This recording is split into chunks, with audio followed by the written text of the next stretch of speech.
Sa ngalan ng Ama at ng Anak at ng Espiritu Santo. Amen. Sumainyo ang Panginoon. At sumayo rin. Mga kapatid, nasa ika-anim na tayo ng umagang paghahanda para sa Pasko ng pagsilang ng Panginoon. Patuloy tayong humiling ng panalangin ng mahal na ina upang tayo din ay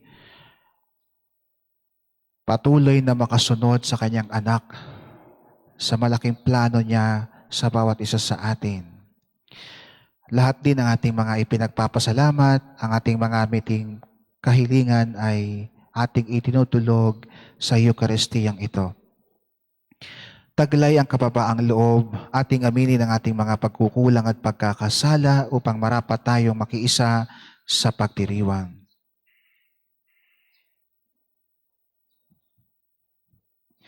Sinugong tagapagpagaling sa mga nagsisisi, Panginoon, kaawaan mo kami. Panginoon, kaawaan mo kami. Nakaluklok ka sa kanan ng Diyos Ama para ipamagitan kami. Panginoon, kaawaan mo kami. Panginoon, kaawaan mo kami. Kaawaan tayo ng makapangyarihang Diyos, patawarin tayo sa ating mga kasalanan at patnubayan tayo tungo sa buhay na walang hanggan. Amen.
Manalangin tayo.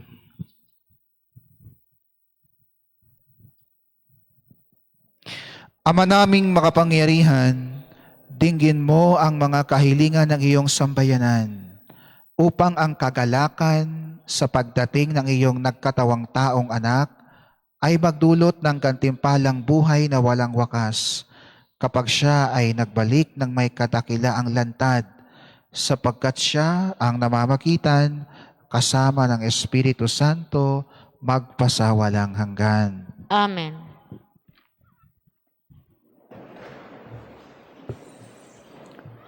Pagbasa mula sa aklat ni Propeta Sophonias. Umawit ka ng malakas, lungsod ng Siyon. Sumigaw ka, Israel. Magalak ka ng lubusan, lungsod ng Jerusalem. Ang mga nagpaparusa sa iyo ay inalis na ng Panginoon at itinapon niya ang inyong mga kaaway. Nasa kalagitnaan mo ang hari ng Israel, ang Panginoon, wala nang kasawian dapat pang katakutan. Sa araw na iyon ay sasabihin sa Jerusalem, huwag kang matakot, Sion, huwag manghina ang iyong loob. Nasa piling mo ang Panginoong iyong Diyos, parang bayaning nagtagumpay. Makikigalak siya sa iyong katuwaan, babaguhin ka ng kanyang pag-ibig, at siya ay masayang aawit sa laki ng kagalakan, gaya na nagdiriwang sa pista. Ang salita ng Diyos. Salamat sa Diyos. Panginooy papurihan ng tapat niyang sambayanan. Panginooy papurihan ng tapat niyang sambayanan. Ang Panginoon Diyos ay pasalamatan. Tugtugin ang alpa at awit ay saliwan. Isang bagong awit, awiting malakas. Kasaliw ang tugtog ng alpang marilag. Panginooy papurihan ng tapat niyang sambayanan. Ngunit ang mga panukala ng Diyos ay mamamalagi at walang pagkatapos. Mapalad ang bansang Panginoon ay Diyos. Mapalad ang bayang Kanyang ibinukod. Panginooy papurihan ng tapat niyang sambayanan. Ang ating pag-asa ay nasa Panginoon. Siya ang sanggalang natin at katulong. Dahilan sa Kanya, kami ay natutuwa. Sa Kanyang ngalan ay nagtitiwala. Panginooy papurihan ng tapat niyang sambayanan.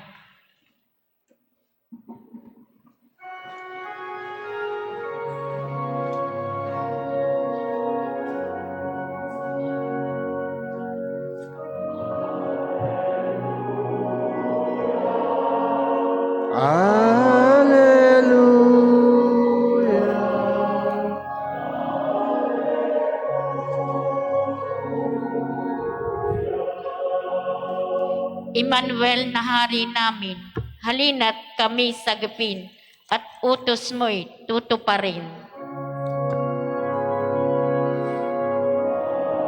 Hallelujah, hallelujah,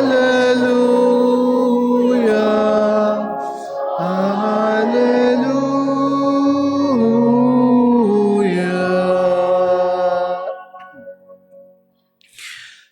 Sumainyo ang Panginoon. At sumayo rin. Ang mabuting balita ng Panginoon ayon kay San Lucas. Papuri sa iyo, Panginoon. Si Maria ay nagmamadaling pumunta sa isang bayan sa kaborolan ng Judea. Pagdating sa bahay ni Zacarias, binati niya si Elizabeth. Nang marinig ni Elizabeth ang bati ni Maria, nagagalaw ang sanggol sa kanyang tiyan. Napuspos ng Espiritu Santo si Elizabeth at buong galak niyang sinabi, "Bukod kang pinagpala sa babaeng lahat at pinagpala naman ang iyong dinadalang anak. Sino ako upang dalawin ng ina ng aking Panginoon? Sapagkat pagkarinig ko ng iyong bati ay nagagalaw sa tuwa ang sanggol sa aking tiyan. Mapalad ka sapagkat nanalig kang matutupad ang ipinasabi sa iyo ng Panginoon. Ang mabuting balita ng Panginoon. Pinupuri ka namin, Panginoong Hesukristo.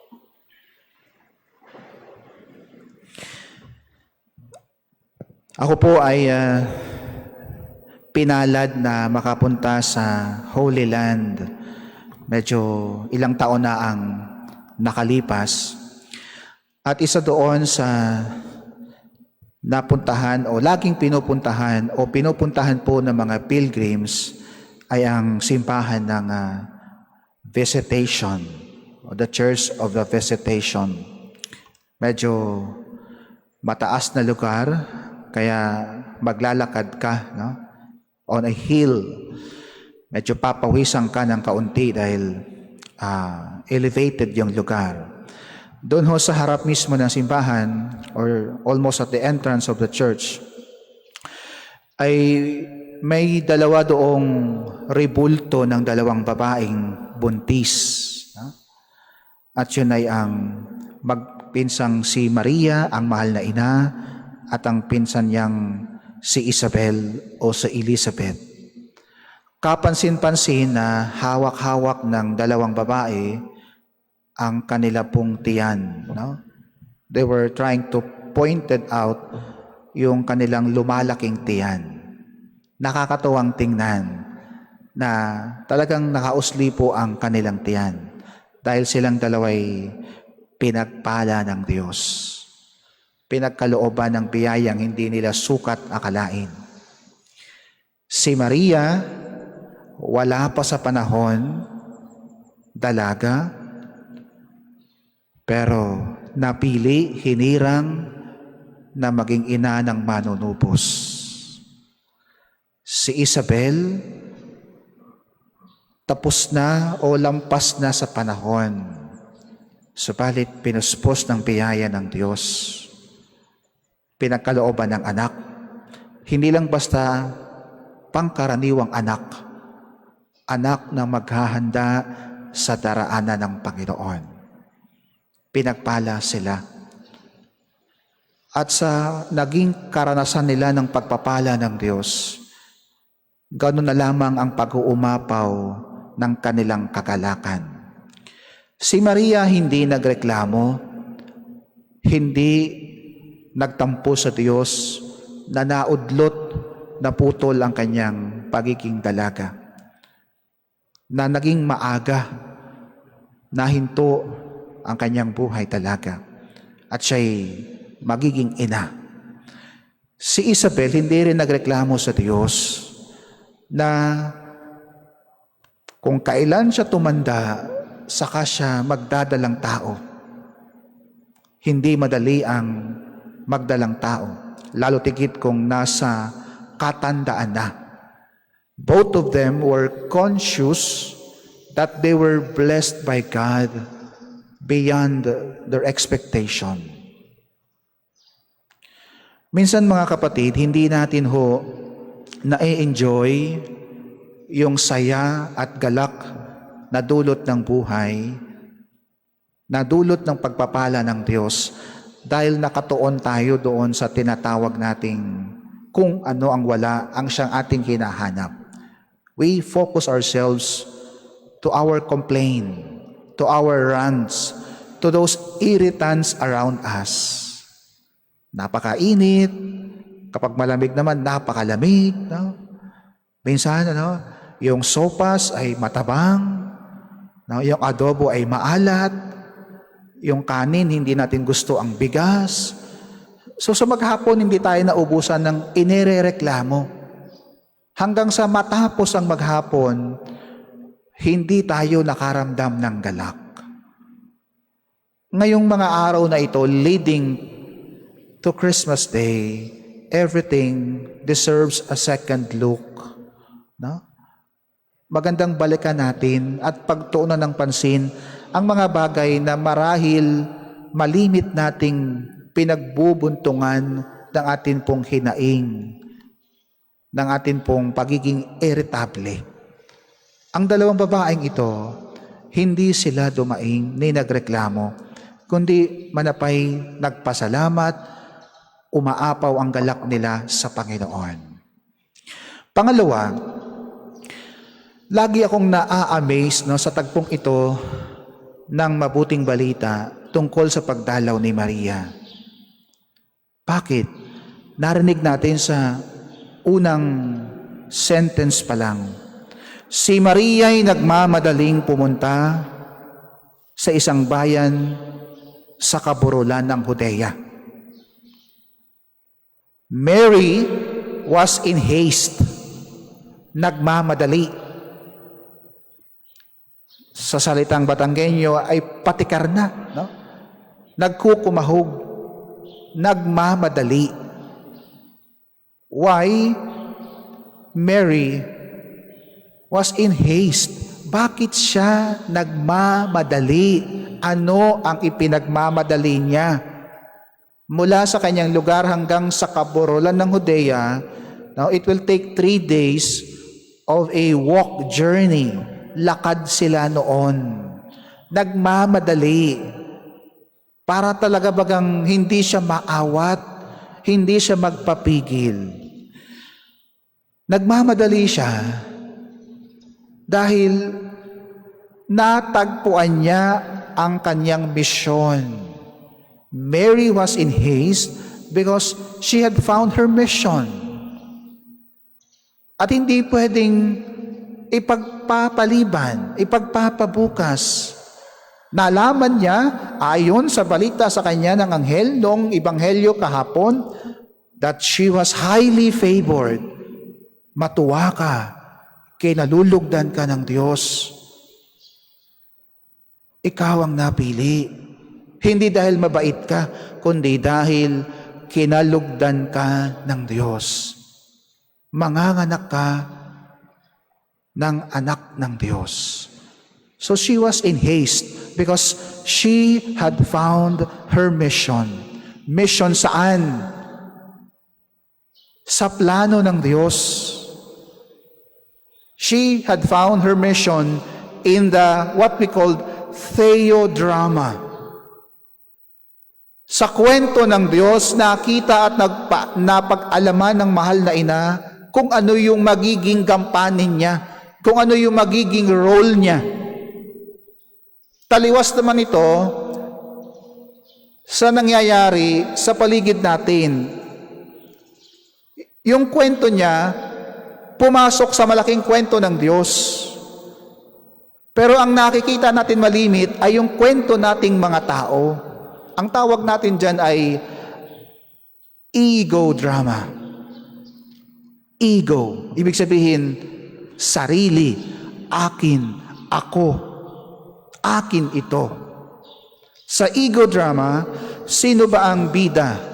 Ako ang nagsulat ng script, ako ang producer, ako ang direktor, ako ang bida. Di ho ba ganyan? Ha? Ganyan ang pamamalakad ng mundo. Ako. Kwento ko ito. Ako ang producer nito. Ako ang direktor nito. At ako din ang bida.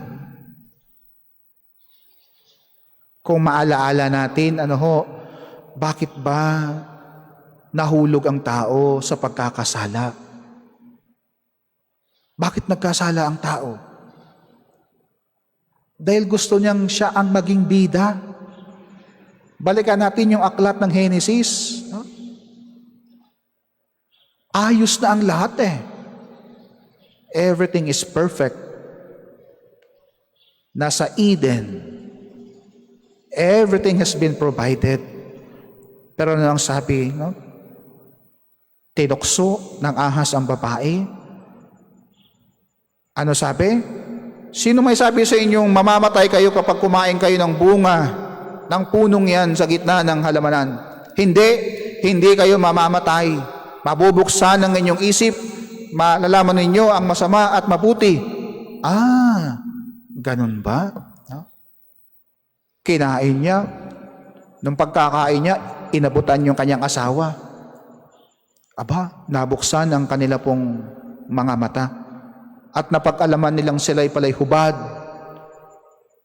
Naglakad ang Panginoon sa gitna ng halamanan. Tinawag sila, nasaan kayo? Tagtatago po kami dahil kami hubad. Sino may sabi sa inyong kayo'y hubad? Kumain kayo, ano? Huh? Sabi ng babae, nilinlang po ako ng ahas. Sabi naman ng lalaki, inabutan ako ng aking asawa. Nagkasisihan dahil sa punot dulo, they wanted to write their own story. They wanted to produce their own story. They wanted to direct it at gusto nila sila ang maging bida. Pero hindi nadala ang Diyos. Hindi siya nadala. He wanted again to rewrite His story. At marami siyang inanyayahang maging kabahagi ng bagong kwento ng kanyang pag-ibig sa tao. At si Maria,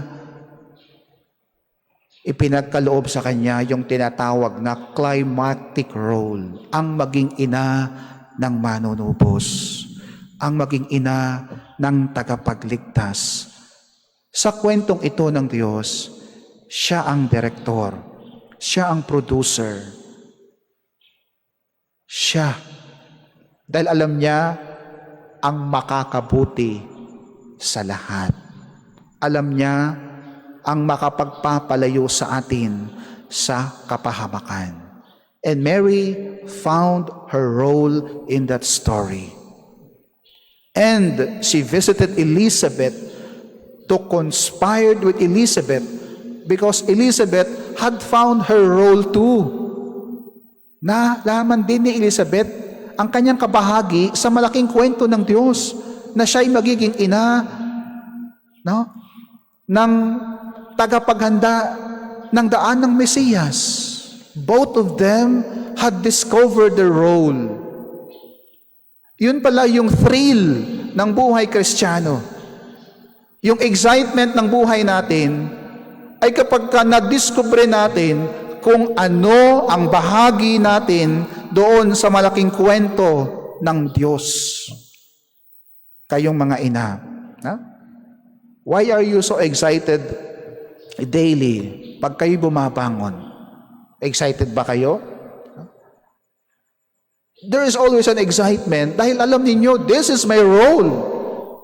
I am a mother. Yung mga ama, there is so much excitement dahil this is my role in the bigger story. Kwento ng Diyos. Siya ang direktor, siya ang producer, siya ang bida. Dahil alam na natin na kung tayo magiging bida, ay talagang kapahamakan. Magiging palalo tayo. Hindi natin talaga alam kung ano ang higit na makakabuti kung tayo ang magiging bida. Mga kapatid, perhaps ito yung magandang pagnilayan natin. No? To discover the thrill, no? Yung thrill, yung excitement na mapagtanto mong bahagi ka pala ng malaking kwento ng Diyos. To find our place in God's story. Ang Pasko, natuloy at naganap yan dahil ang bawat isa sa kwento ng Pasko, ginampanan nila ang kanilang gampanin. They played their role. They lived up to their role. And so, we have Christmas. So ito'y marahil yung good news ngayong umagang ito. In haste, nagmamadali, excited, nananabik, buong galak, dahil napagtanto nila kung ano ang gampanin nila sa buhay na ito. At ang buhay natin, ganyan din. There is always excitement sa araw-araw dahil napag-alaman natin kung ano ang bahagi natin sa kwento ng Diyos, sa plano ng Diyos. Thrilling, kapanapanabik, kaka-excite kung alam mo kung ano ang bahagi mo sa kwento ng Diyos.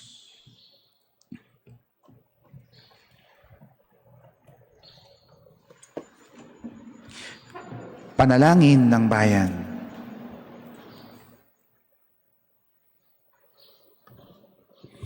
Hangad nating maging masaya sa buhay. Tulungan sana tayo ng Diyos na matagpuan ang tunay na magpapaligaya sa atin, ang ating sasampitin. Diyos na ugat ng saya, dinggin mo ang aming panalangin. Diyos na ugat ng saya, dinggin mo ang aming panalangin. Para sa mga namumuno sa simbahan, upang sila ay maging tunay na maligaya sa buhay at madala nila ang ligayang ito sa lahat. Manalangin tayo sa Panginoon. Diyos na ugat ng saya, dinggin mo ang aming panalangin. Para sa mga namumuno sa ating bansa, upang magawa nilang umangat ang buhay ng ating mga kabuhayan at maging masaya ang kanilang hinaharap, manalangin tayo sa Panginoon. Diyos na ugat ng saya, dinggin mo ang aming panalangin. Para sa ating mga kapatid na nagsisikap magdala ng saya sa buhay, na mga nahihirapan pa rin dahil sa COVID-19 pandemic, upang makita nila ang masaganang bunga ng kanilang pagpupunyagi, manalangin tayo sa Panginoon. Diyos na ugat ng saya, dinggin mo ang aming panalangin. Para sa mga taong tigib ng lungkot at kapighatian ang buhay, upang makatagpo sila ng mga taong tutulong sa kanila sa ngalan ng Diyos at magdadala ng saya sa kanilang buhay, manalangin tayo sa Panginoon. Diyos na ugat ng saya, dinggin mo ang aming panalangin. Para sa ating lahat na nagkakatipon sa pagdiriwang na ito, upang maging masigasig tayo sa pagtulong sa iba at sa pagdadala ng saya sa kanilang buhay, manalangin tayo sa Panginoon. Diyos na ugat ng saya, dinggin mo ang aming panalangin. Tahimik natin ipanalangin ang ating mga sariling kahilingan. Manalangin tayo. Diyos na ugat ng saya, dinggin mo ang aming panalangin. Amang pinagmumulan ng lahat ng saya, isugo mo sa amin ang iyong banal na Espiritong siyang nagdudulot ng tunay na ligaya sa buhay, nagbubuklod sa mga binyagan sa pagkakaisa, at siyang handog sa pagdalaw sa amin ng iyong anak na si Jesucristo ang aming Panginoon. Amen. Ang ating pong offering na sobre ay ilalagay sa basket na hawak ng pari. Panatilihin po natin ang physical distancing. Pakipila na lang po sa gitna.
Manalangin kayo mga giliw kong kapatid upang ang paghahain natin ay kalugdan ng Diyos amang makapangyarihan. Tanggapin nawa ng Panginoon itong paghahain sa iyong mga kamay, sa kapurihan niya at karangalan, sa ating kapakinabangan at sa buong sambayanan niyang banal.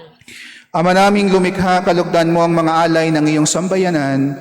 Ang ipinagmagandang loob mong ibigay sa amin upang maihain ay siya nawang gumanap sa iyong ginagawa upang kami tubusin. Sa pamamagitan ni Hesukristo, kasama ng Espiritu Santo, magpasawalang hanggan. Amen. Sumainyo ang Panginoon. At sumayo, Itaas sa Diyos ang inyong puso at diwa. tinaas na namin sa Panginoon. Pasalamatan natin ang Panginoong ating Diyos. Marapat na siya'y pasalamatan. Ama naming makapangyarihan, tunay ngang marapat na ikaw ay aming pasalamatan sa pamamagitan ni Hesukristo na aming Panginoon. Ang pagsusugo mo sa Kanya ay ipinahayag ng lahat ng mga propeta. Ang pagsilang niya ay pinananabikan ng mahal na Birheng Kanyang inang tunay sa kapangyarihan ng Espiritong Banal. Ang pagdating niya inilahat ni San Juan Bautista sa kanyang pagbibinyag. Ngayong pinaghahandaan namin ang maligayang araw ng kanyang pagsilang, kami nananabik at nananalangin lubos na makaharap sa kanyang kadakilaan. Kaya kaisa ng mga anghel na nagsisiawit ng papuri sa iyo nang walang kumpay sa kalangitan, kami ay nagbubunyi sa iyong kadakilaan. Santo, Santo, Santong Panginoong Diyos na mga hukbo, napupuno ang langit at lupa ng kadakilaan mo, o sana sa kaitaasan. Pinagpala ang naparirito sa ngalan ng Panginoon, o sana sa kaitaasan.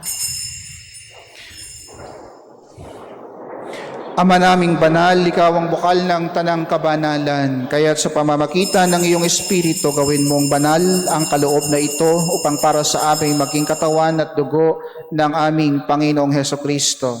Bago niya pinagtiis ang kusang loob na maging handog, hinawakan niya ang tinapay. Pinasalamatan kanya, pinaghati-hati niya yon. Iniabot sa kanyang mga alagad at sinabi, tanggapin ninyong lahat ito at kanin. Ito ang aking katawan na ihahandog para sa inyo.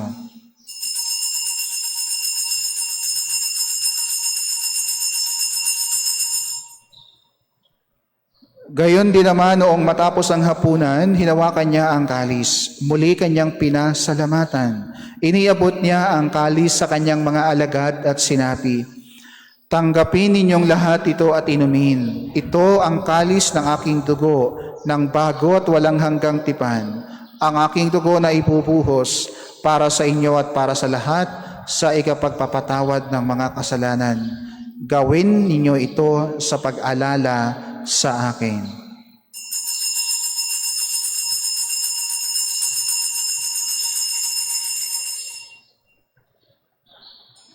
Ipagbunyi natin ang misteryo ng pananampalataya.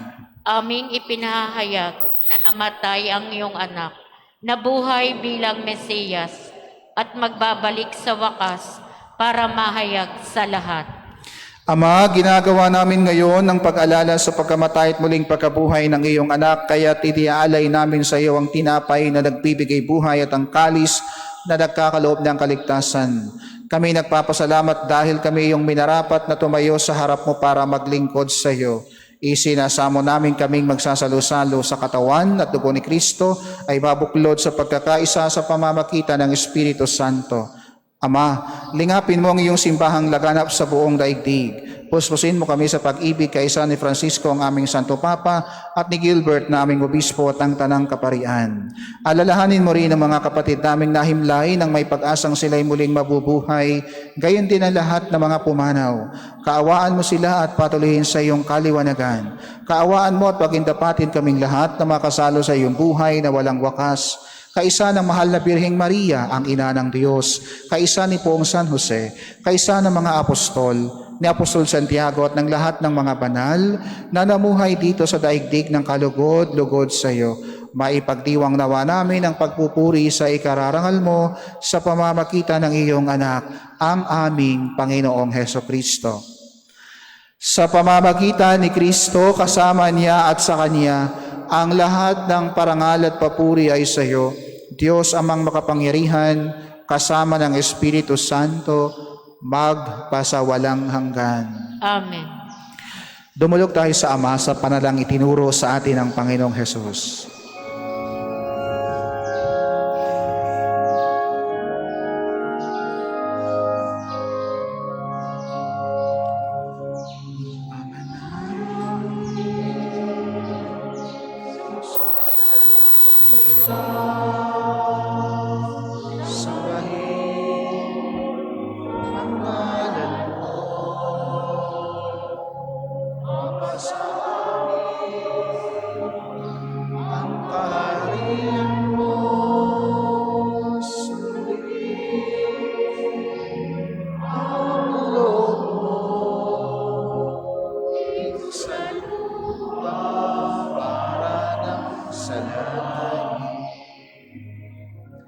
Bigyan mo kami ngayon ang aming kakanin sa araw-araw.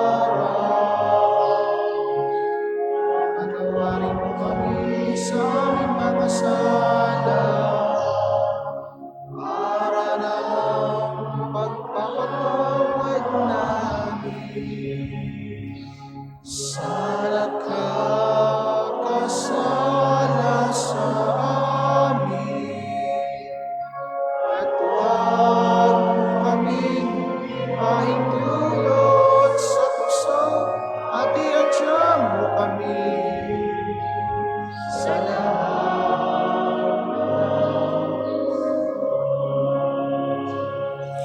Hinihiling namin kami iadya sa lahat ng masama, pagkalooban ng kapayapaan araw-araw, iligtas sa kasalanan, ilayo sa lahat ng kapahamakan, samantalang aming pinananapikan ng dakilang araw ng pagpapahayag ng tagapagligtas naming si Heso Kristo.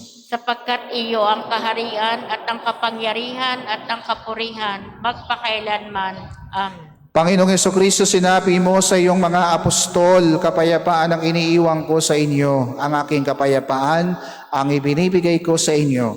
Tungayan mo ang aming pananampalataya at huwag ang aming pagkakasala. Pagkalooban mo kami ng kapayapaan at pagkakaisa ayon sa iyong kalooban, kasama ng Espiritu Santo, magpasawalang hanggan. Amen. Ang kapayapaan ng Panginoon ay laging sumainyo. At sumayo rin. Magbigayan po kayo, magangad ng kapayapaan sa isa't isa. Kapayapaan. Kordero ng Diyos, nag-aalis ng mga kasalanan ng sanlibutan, maawa ka sa amin. Kordero ng Diyos, nag-aalis ng mga kasalanan ng sanlibutan, maawa ka sa amin. Kordero ng Diyos, nag-aalis ng mga kasalanan ng sanlibutan, ipagkaloob mo sa amin ang kapayapaan.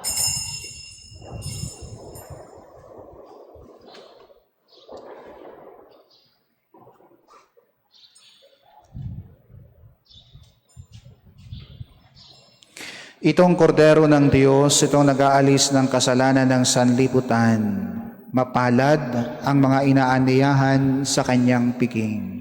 Panginoon, hindi ako karapat-dapat na magpatuloy sa iyo. Ngunit sa isang salita mo lamang ay gagaling na ako.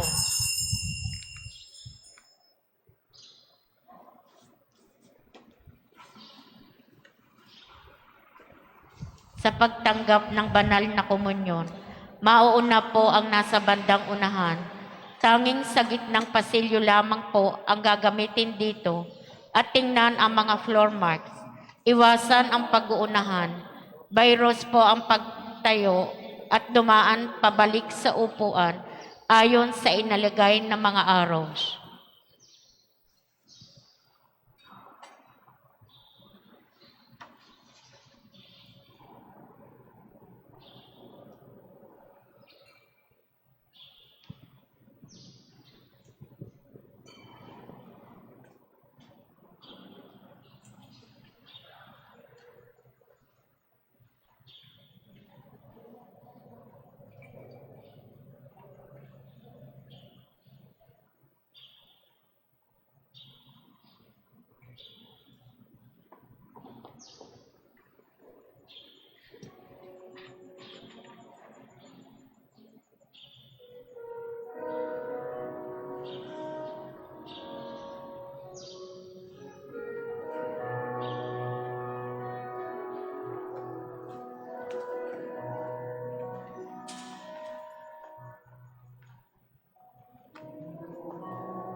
Panalangin para sa espiritual na pakikinabang.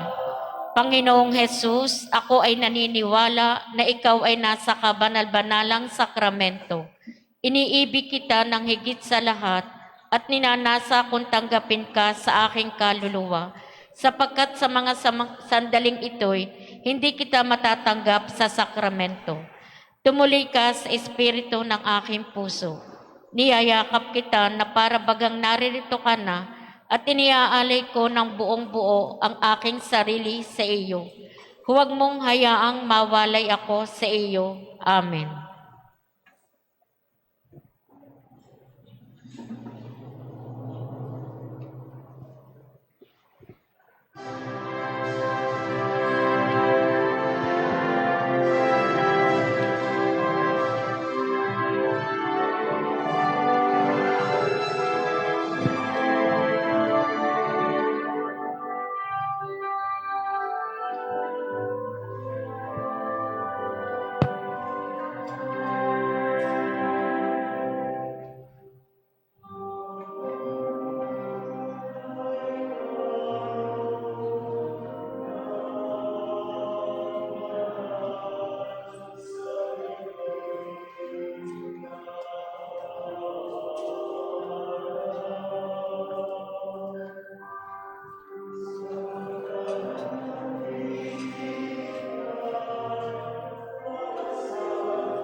Manalangin tayo.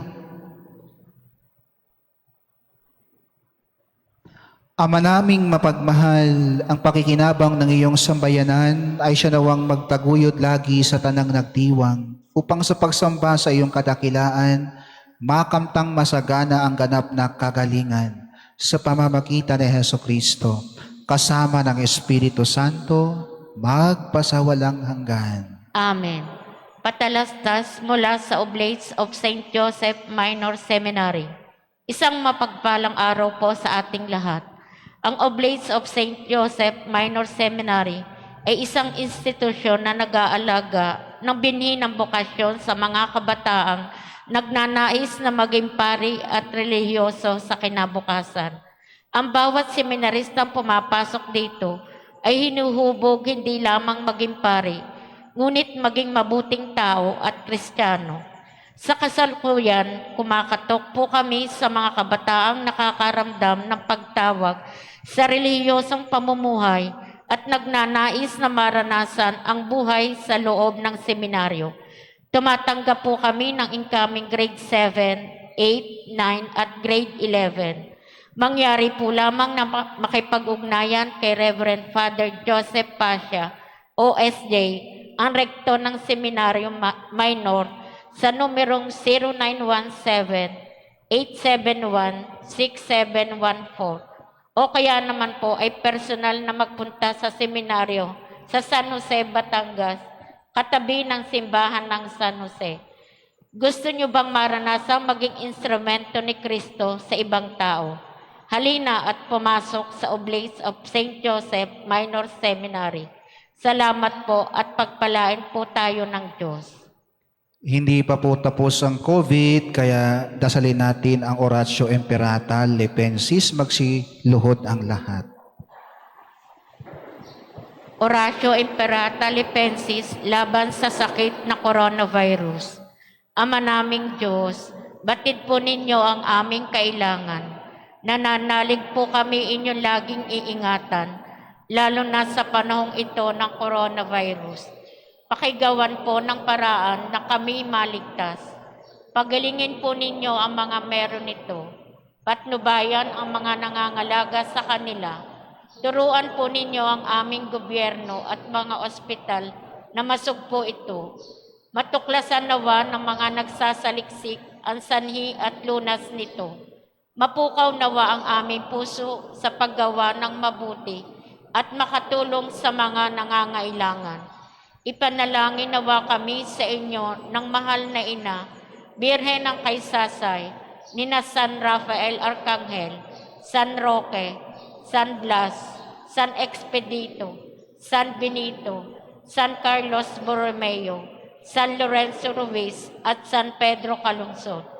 Venerable Alfredo Ubiar at lahat ng mga banal, sa pamamagitan ni Kristo, kasama ng Espiritu Santo, magpasawalang hanggan. Amen.